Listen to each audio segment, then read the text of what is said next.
bagaimana sih cara membuat kali ini? Karena di sini judulnya juga kan wartawan gadget. Jadi mereka tuh kerja selama di wartawan itu sudah berhubungan di Bandung. Nah, selama di Bandung itu dia bisa mencari dan mereka tuh masih bintang karena cita-cita mereka tuh ingin menjadi seniman tatung.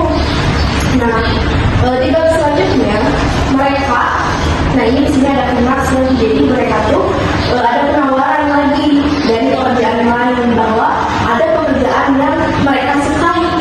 Nah, sedangkan mereka posisinya sudah menjadi wartawan lebih tadi. Nah, di sini maksudnya mereka bimbang mau memilih lagi ke seniman tatung atau tetap menjadi wartawan karena suruhan ayahnya. Nah, di bab selanjutnya lagi di bab 11. Nah, di bab 11 ini Jay dan Milo itu berpisah. Kenapa? Milo itu melanjutkan pekerjaannya sebagai wartawan dan Jay itu memilih menjadi seniman tatung. Jadi seniman tatung itu mulai datang ayahnya mulai apa sih bingung, kenapa sih kalian masih berpisah? Kenapa sih gak bareng-bareng aja gitu sama-sama gitu kan dari awal sampai akhir itu ayahnya tuh pengen mereka jadi wartawan di gedung kerja pekerjaan itu.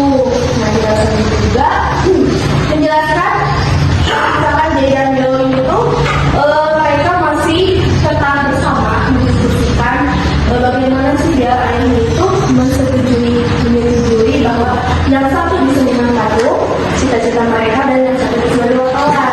Lanjutannya di bab selanjutnya mereka akhirnya bisa membujuk ayahnya bahwa Jay itu tetap di seniman tatung dan si Milo itu tetap di sebagai wartawan. Nah, suatu saat mereka ada pekerjaan yang sama. Yang satu misalkan Milo tuh ada tawaran pekerjaan mewawancarai salah satu seniman yang lain dari seniman tatung ya. Terus yang kedua dia itu menemui seniman yang diwawancari oleh si Milo. Jadi mereka bekerja sama. Nah, di situ bertemulah mereka, Jay dan Milo itu bekerja sama sehingga akhirnya bisa mempercayai bahwa mereka menunjukkan pekerjaan yang bagus. Ternyata yang satu cocok nih di seniman tatung, dan satu lagi cocok di sebagai wartawan. Nah, kenapa disebut wartawan gadget di sini? Karena di Milo itu di bab terakhir itu Milo itu dia nggak pernah kalau misalkan kita tuh kan sehari-hari kalau misalkan di wartawan harus menggunakan bahasa yang baku ya. Nah, si Milo itu setiap mewawancarai seseorang, padahal itu mewawancarai orang yang lebih penting gitu ya. Nah, dia tuh selalu menggunakan bahasa yang tidak jelas. Nah, karena dari situ mungkin ayahnya juga karena pertamanya tidak menyetujui, jadi si Milo itu harus belajar bicara dengan orang lain dengan bahasa yang benar. Nah, tujuan ayahnya itu agar si Milo bisa berbahasa dengan benar.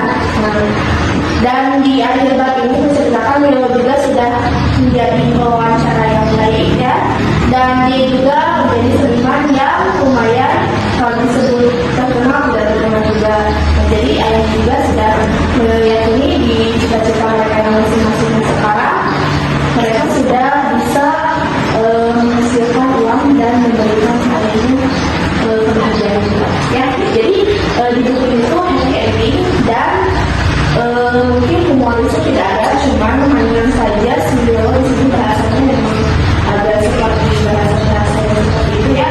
Jadi dalam menggunakan bahasa remaja dan mungkin dari buku ini kita bisa ambil hikmahnya. Yang pertama gini, kita bisa meyakini bahwa cita-cita kita mungkin orang tua kita itu nggak setuju sama cita-cita kita, misalkan yang tadi seniman misalkan. Nah, tapi kita tuh bisa